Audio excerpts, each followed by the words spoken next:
हमारे साथ बातचीत करने के लिए समाजवादी पार्टी की विधायक डॉक्टर रागिनी सोनकर जी हैं। रागिनी जी, 8 लाख करोड़ से ज़्यादा का बजट पास किया गया है, लेकिन आप लोग उसका विरोध कर रहे हैं। और आज जब बयान आया, कल अखिलेश यादव ने प्रेस कॉन्फ्रेंस किया, आज आप जब बजट पर बोल रही थी तो योगी आदित्यनाथ का बयान आया, उन्होंने कहा कि जिस तरीके से आप बोल रही हैं ये आप नहीं है बल्कि आपके नेता और उनकी तरफ से बोला जा रहा है। तो क्या कहेंगे इसको लेकर? देखिए, मैं सिर्फ ये कहना चाहती हूँ कि सच को सुनने की हिम्मत रखनी चाहिए। और ये बजट का विरोध नहीं, बजट के एलोकेशन का विरोध है। इस बजट में महिलाएं कहाँ हैं? इस बजट में दलित कहाँ हैं? इस बजट में पिछड़ा कहाँ है?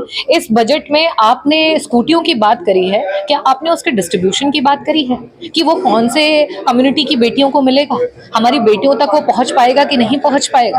आपने इस बजट में कहाँ प्राइमरी स्कूल्स की बात की है? आपने तो कहा कि आप अपने बच्चों को जो है पब्लिक इंग्लिश मीडियम में पढ़ाएंगे, गांव के स्कूलों में नहीं भेजेंगे। गांव के स्कूलों की जिम्मेदारी किस सरकार की है? जो वर्तमान में है उस सरकार की है। आपने उनके लिए बजट दिया? माध्यमिक स्कूलों के लिए क्या बजट दिया? उच्च शिक्षा के लिए क्या दिया? साइंटिफिक रिसर्च के लिए आपने क्या बजट दिया? आप सिर्फ और सिर्फ धर्म के नाम पर धन उगाही करना चाहते हैं। आप आज जो सनातनी है उनका शोषण कर रहे हैं, और कब तक करेंगे आप? आज नहीं तो कल आपका समय अंत होगा। कल मुख्यमंत्री ने प्रेस कॉन्फ्रेंस कर ये भी कहा कि अगर आकार बदलेगा तभी विकास होगा देश का। मानती हैं आप कि प्रदेश का विकास हो पाएगा?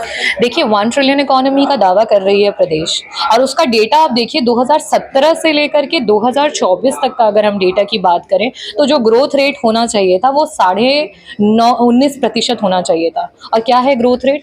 अगर आप मीन भी निकालेंगे तो 10%, उसका आधा भी ग्रोथ रेट नहीं है। ऐसी स्थिति में आप किस तरीके से बनाएंगे प्रदेश को 1 ट्रिलियन इकोनॉमी? और साथ ही साथ मिडिल क्लास का क्या हो रहा है? अपने बच्चे की पढ़ाई के लिए, अपनी बेटी की शादी के लिए और बहुत सारी चीजों के लिए पहले समय में मिडिल क्लास कुछ पैसे बचा लेता था, और वो पैसे थोड़े मोड़े पैसे नहीं होते थे। जीएसडीपी का 25% पैसा होता था, एक मिडिल क्लास बचा करके अपने अकाउंट में रखता था। ये आरबीआई का डेटा है। और आज प्रेजेंट सिनेरियो में सिर्फ और सिर्फ 5% पैसा जो है मिडिल क्लास का उनके खातों में पड़ा है, क्योंकि उनके पास पैसा ही नहीं है। वो इन्फ्लेशन, वो महंगाई का शिकार हो चुके हैं। और आप किस बात की वाहवाही बार बार सदन में आप वाहवाही लूटते हो? किस बात की लूटते हो कि हम इतने लोगों को राशन दे रहे हैं? दूसरी तरफ आपने इतने सारी जनता को, पूरे देश की 60 करोड़ की जनता को आपने राशन पे ला करके आश्रित कर दिया है। आज उनके पास राशन के अलावा और कुछ भी नहीं है। ये आप क्यों नहीं बोलते हो? इस बात को आप क्यों नहीं सामने लेकर के आते हो? कुंभ को लेकर भी उन्होंने कहा कि समाजवादी पार्टी के लोग गलत धारणा फैला रहे हैं, सनातन विरोधी हैं आप लोग। देखिए, मैं तो खुद कुंभ में स्नान करने के लिए गई, हमारे राष्ट्रीय अध्यक्ष जी भी गए और बहुत सारे लोग गए, क्योंकि हमें बीजेपी से हिंदुत्व का सर्टिफिकेट नहीं चाहिए। हम जिस धर्म में हैं, जिस धर्म को मानते हैं, ये आस्था का विषय है। लेकिन आपके लिए राजनीतिक मंचों का विषय होगा, इसीलिए आप ईश्वर का नाम राजनीतिक मंचों से आपने अपने भाषणों में, नारों में इस्तेमाल किया है, और आप आज कहीं ना कहीं लोगों की आस्था के साथ खेल भी रहे हैं।